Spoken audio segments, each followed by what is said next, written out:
سوات سے لے کر وزیرستان تک کے روٹ سسپینڈ ہو جاتے ہیں بعض اوقات.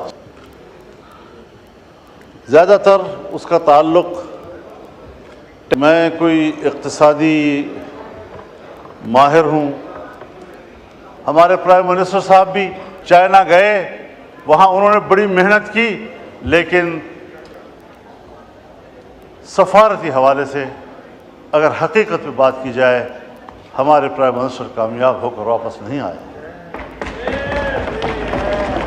یہ ٹھیک ہے کہ مجھے تاخیر سے یہاں آنا پڑا ہے، میں بات مانتا ہوں، لیکن اگر آپ اس پہ کوئی اس وقت مجھے رعایت دینے کے لیے تیار نہیں، آپ کو پتہ ہے کہ روٹ سسپینڈ ہو جاتے ہیں بعض اوقات، لیکن آپ شاید سمجھتے ہیں کہ ایک ممبر کے لیے ہمیں روٹ سسپینڈ نہیں کرنے چاہیے، اس کو متاثر نہیں کرنا چاہیے. تو میں اپنی جو گفتگو ہے یا میرے جو تحفظات ہیں یا میں نے جو ایوان کے سامنے اپنے نظریہ یا نقطہ نظر پیش کرنا تھا، اگر آپ اس کی اجازت نہیں دیتے تو میں صرف ٹوکن واک آؤٹ کر جاؤں گا. آپ اپنا کارروائی جاری رکھیں. میں نے تو آپ کو فلور دے دیا مولانا صاحب، میں نے تو فلور دیا ہے بات کرنے کے لیے. روایت سے ہٹ کے، ساری چیزوں سے ہٹ کے آپ کو دیا. سینئر آپ پارلیمنٹیرین ہیں، سینئر پارٹی کے ہیڈ بھی ہیں، اور آپ سے زیادہ قانون اور یہ کون جانتا ہے جتنی دیر آپ پارلیمنٹ میں رہے ہیں الحمدللہ. جی بسم اللہ الرحمن الرحیم، نحمدہ ونصلی علی رسولہ الکریم. جناب اسپیکر، میں آپ کا شکر گزار ہوں کہ آپ نے گفتگو کے لیے وقت بھی دیا اور گفتگو کا انتظار بھی کیا. مجھے کبھی یہ دعویٰ نہیں رہا کہ میں کوئی اقتصادی ماہر ہوں اور جو بجٹ کی روح ہے میں اس پر بحث کرتے ہوئے اس کا حق ادا کر سکوں گا. یقیناً ایوان میں ایسے فاضل اراکین موجود ہیں جو تکنیکی بنیادوں پر بجٹ پر بحث بھی کر سکتے ہیں، اعداد و شمار پر بات بھی کر سکتے ہیں. میں ان کے سیاسی پہلوؤں کو ذرا اجاگر کرنا چاہوں گا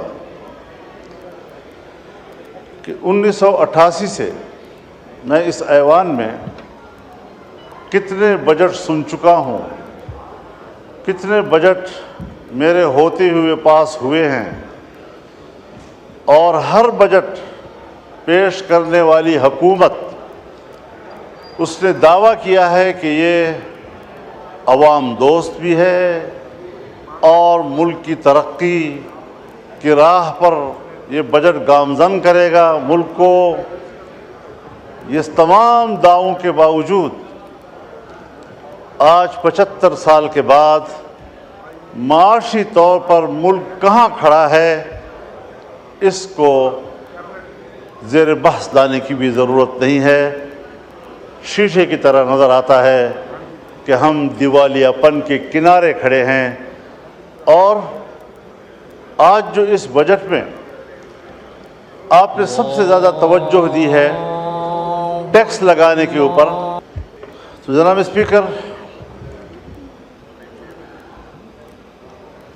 عام لوگوں میں جو بات ڈسکس کی جا رہی ہے زیادہ تر اس کا تعلق ٹیکسز کے ساتھ ہے. ہر شعبے میں، ہر سطح پر، ہر کاروبار میں، ہر تنخواہ میں، ہر کمائی میں ٹیکسز لگا دیے گئے ہیں، اور اسی کی بنیاد پر پھر مہنگائی کا طوفان اس سے روکا نہیں جا سکتا. بنیادی بات یہ ہے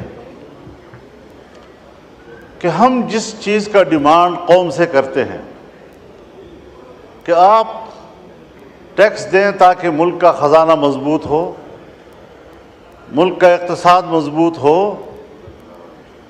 جب حکمران اس قسم کا ڈیمانڈ قوم سے کرتے ہیں تو قوم کے بھی کچھ حقوق ہوتے ہیں.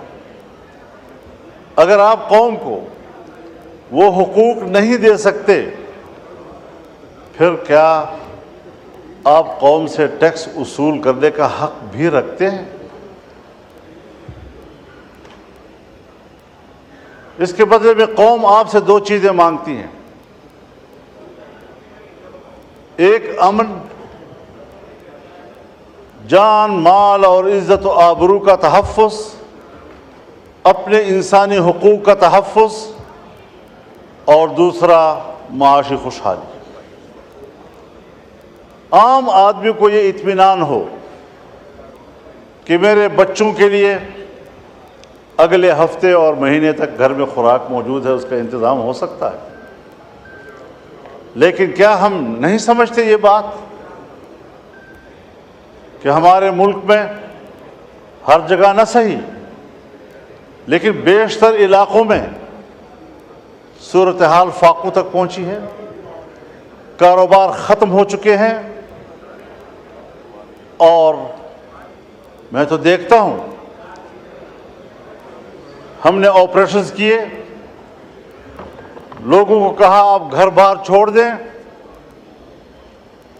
سوات سے لے کر وزیرستان تک تمام علاقوں کو خالی کر دیا گیا، عوام نے اپنے ملک کے اندر ہجرت کی۔ ہمارے وہ قبائلی خواتین جو اپنے خاص ماحول میں اور خاص کلچر کے اندر زندگی گزارتے رہے، انہیں آپ نے صحراؤں میں جا کے بٹھایا، ان کو بازاروں میں بھیک مانگنے پر آپ نے مجبور کیا، اس کے چادر کو تم نے تار تار کیا، اور ابھی میرے پاس وفود آئے ہیں، مسعود قبیلے کا وفد آیا کہ پچھلے سال ہمارے ساتھ ایک مکان اگر مکمل تباہ ہے تو 4 لاکھ روپے، اور اگر جزوی طور پر نقصان ہوا ہے تو 1,60,000 روپے، اور وہ بھی لوگوں کو پیسے نہیں دیے گئے، اس کا ٹوکن دیا گیا، وہ ٹوکن ابھی تک جیبوں میں لیے پھر رہے ہیں، ایک شخص کو ادائیگی نہیں ہو رہی۔ آپ بتائیں 4 لاکھ ایک مکان بنانے کے لیے، کیا 4 لاکھ پر آپ کے گھر کا غسل خانہ بھی بن سکتا ہے؟ اور آپ نے ان کو کہنا ہے کہ پورا گھر بنانا ہے۔ 1,60,000 پہ آپ نے 1-2 کمرے بنانے ہیں جو گر گئے تھے۔ کیا مذاق دنیا کے ساتھ ہو رہا ہے؟ آج چمن کے اوپر، بارڈر کے اوپر 9 مہینے سے لوگ بیٹھے ہیں، در بدر بیٹھے ہوئے ہیں، آپ وہ شرائط ان کے اوپر لگا رہے ہیں کہ جو شرائط سرحد پر بیٹھے ہوئے لوگوں کے اوپر دنیا میں نہیں لگائے جاتے۔ پوری دنیا میں سرحد پر رہنے والوں کو کچھ خصوصی مراعات ملتی ہیں، اور وہ بھی وہ بارڈر جو بین الاقوامی طور پر ریکگنائزڈ ہو۔ ہندوستان پاکستان کا سرحد طے شدہ ہے، پاک افغان بارڈر کو میں اور آپ پاک افغان بارڈر کہہ رہے ہیں۔ کیا افغانستان بھی اس کو پاک افغان بارڈر کہتا ہے یا اس کو ڈیورنڈ لائن کہتا ہے؟ کیا یہ کسی سمجھوتے کی بنیاد پر ہوا تھا کہ ایک ہی آدمی کا گھر، اس کا صحن پاکستان میں ہے، کمرے افغانستان میں ہیں، ایک ہی گاؤں کی مسجد، اس کا محراب افغانستان میں ہے اور اس کی مقتدی جو ہے وہ پاکستان میں کھڑے ہوتے ہیں؟ چمن میں جائیں، کتنے لوگ ہیں کہ جن کے گھر پاکستان میں ہیں اور جائیدادیں افغانستان میں ہیں، زمینیں وہاں کاشت کرتے ہیں، وہاں سے مال لاتے ہیں، اپنا کمایا ہوا گھر میں لاتے ہیں۔ آج وہاں پر آپ کر کیا رہے ہیں کہ لوگ بیٹھے ہوئے ہیں، متبادل کوئی ان کے پاس آپ کا تجویز نہیں ہے کہ آپ اس کو کیا روزگار دے رہے ہیں۔ وہ مزدوری کرتے ہیں، بچوں کے لیے کماتے ہیں۔ میں آپ کو بتاؤں جناب اسپیکر، اب نوبت یہاں تک پہنچ گئی ہے کہ گھروں کے اندر، میں بڑی ذمہ دار فورم پر بات کر رہا ہوں، کہ گھروں کے اندر ہماری ماؤں بہنوں نے اپنے زیورات بیچ دیے ہیں، بالیاں بیچ دی ہیں، اور وہ اپنے روزگار کی فکر میں ہیں۔ وہ ختم ہو گئے پیسے، اب گھروں کے دروازے اور کھڑکیاں وہ بیچنے میں مجبور ہو گئے ہیں کہ کس طریقے سے ہم دن رات گزاریں۔ اور ریاست اس حد تک شقی القلب ہو چکی ہے کہ ان کو احساس تک نہیں ہے کہ یہ ملک کے باشندے ہیں اور ان پر کیا گزر رہی ہے۔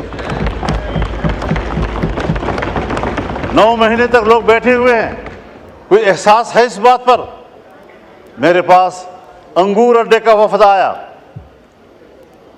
بھرپور وفد آیا، اور کہا صاحب آپ تو آئے ہیں ہمارے گاؤں میں۔ میں نے کہا جی میں آیا ہوں آپ کے گاؤں میں، تو آپ بتائیں وہاں ہماری کیا پوزیشن ہے؟ میں نے کہا میری رات افغانستان میں تھی اور میرا جلسہ پاکستان میں تھا۔ ڈیورنڈ لائن انہوں نے مجھے بتایا کہ یہ لکیر ہے، کسی کے گھر کے بیچ میں سے گزر رہا ہے، کسی کے مسجد کے بیچ میں سے گزر رہا ہے۔ ان لوگوں پر آپ اس قسم کے قدرے لگائیں گے؟ غلام خان کے اوپر یہ صورتحال بن رہی ہے، جمرود کے اوپر یہ صورتحال بن رہی ہے۔ ذرا اپنے شرائط لگائیں، لیکن ان کے لیے قابل برداشت بھی تو ہوں، قابل عمل بھی تو ہوں۔ بس ملک سے وفاداری اور حب الوطنی کا دعویٰ، اس پر آپ قبضہ کر لیتے ہیں، اور جب آپ سے کوئی اختلاف رائے کرتا ہے پھر آپ ملک کے دشمن ہیں، آپ تو ملک کو کمزور کرنا چاہتے ہیں۔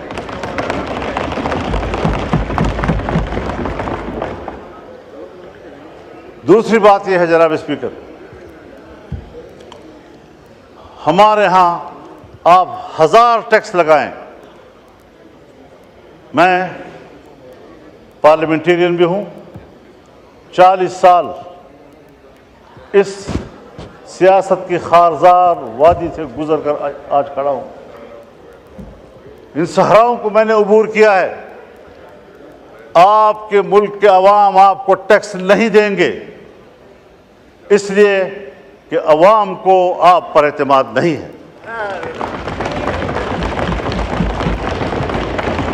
اور یہ بات میں کسی ایک پارٹی کے لیے نہیں کہہ رہا ہوں۔ اگر میری حکومت ہو اور میں ٹیکس لگاؤں گا تو میرے ہوتے ہوئے شاید لوگ اعتماد نہ کریں، اس لیے کہ لوگوں کو پتہ ہے کہ میرے ٹیکس وصول کر کے اس کو باہر کے قرض میں دیا جائے گا، IMF کے قرض میں دیا جائے گا، ورلڈ بینک کے قرض میں دیا جائے گا۔ جب میرا ٹیکس میرے فلاح و بہبود پہ خرچ نہیں ہوتا، مجھے کیا پڑی ہے کہ میں عالمی بینک کو بھرتا رہوں اور اپنے پیسوں سے محنت سے بھرتا رہوں۔ اور یہ آج کی ریت نہیں ہے جناب اسپیکر، یہ ہمیں ورثے میں ملی ہے۔ جب انگریز حکومت تھی اور بر صغیر پر ان کا قبضہ تھا اور انگریز ملک میں لوگوں سے ٹیکس لیتا تھا تو بر صغیر کا باسی ٹیکس چوری کرتا تھا، فرنگی کو وہ ٹیکس دینے کے لیے تیار نہیں تھا۔ اس کو پتہ تھا کہ یہ میری فلاح پہ خرچ نہیں ہوگا، یہ ان کے عیاشیوں پر، اور ہمارا مال برطانیہ جائے گا۔ میں خود برطانیہ میں ایک موقع پر یوم پاکستان تھا اور میں میئر کے آفس میں گیا، پاکستانی کمیونٹی وہاں جمع تھی۔ مجھے کہا مولانا صاحب ان بلڈنگوں کو دیکھو، یہ ان کے نہیں ہیں، یہ ہمارے اپنے ہیں، ہمارا مال لا کر چوری کر کے انہوں نے یہ بلڈنگیں بنائی ہیں، یہ ہندوستان کی ہے، یہ بر صغیر کی ہے۔ اس کے باوجود ملکہ برطانیہ انڈیا آتی ہے اور پارلیمنٹ اس کو کہتا ہے تم 100 سال سے ہمارے اوپر حاکم رہے ہو، تم نے ہماری سرزمین پر قبضہ کیا تھا، پہلے اپولوجائز کرو، معافی مانگو، اس کے بعد آپ ایوان میں آ سکتی ہیں۔ اور اس نے معافی مانگی، لیکن جب پاکستان آئی اور پاکستان کے پارلیمنٹ میں آنے لگی تو ہمارے اسپیکر صاحب اور چیئرمین سینٹ نے کہا ہم پہلے بھی آپ کے وفادار تھے، ہم آج بھی آپ کے وفادار ہیں۔ اس نظریے کو لوگ ٹیکس دیں گے، اس کو آپ یقین دلائیں گے کہ آپ کی ریاست ہے، ٹیکس آپ کے فلاح و بہبود پہ خرچ ہوگا؟ جب میرا پیسہ میری فلاح و بہبود پہ خرچ نہیں ہوگا، مجھے کیا پڑی ہے کہ میں اس قسم کے ٹیکس، آپ کے ظالمانہ ٹیکس ادا کرتا رہوں گا؟ اور اگر ٹیکس ظالمانہ ہے اور آپ مجھے امن بھی نہیں دے پا رہے، اور جب میرا سب کچھ لٹ جاتا ہے پھر آپ کو جاگ آتی ہے۔ جب چین کا ایک مہمان آتا ہے، اہم مہمان، مجھے یہ کہنے دیجئے، بڑے ادب و احترام کے ساتھ کہنا چاہتا ہوں، ہمارے پرائم منسٹر صاحب بھی چائنا گئے، وہاں انہوں نے بڑی محنت کی، لیکن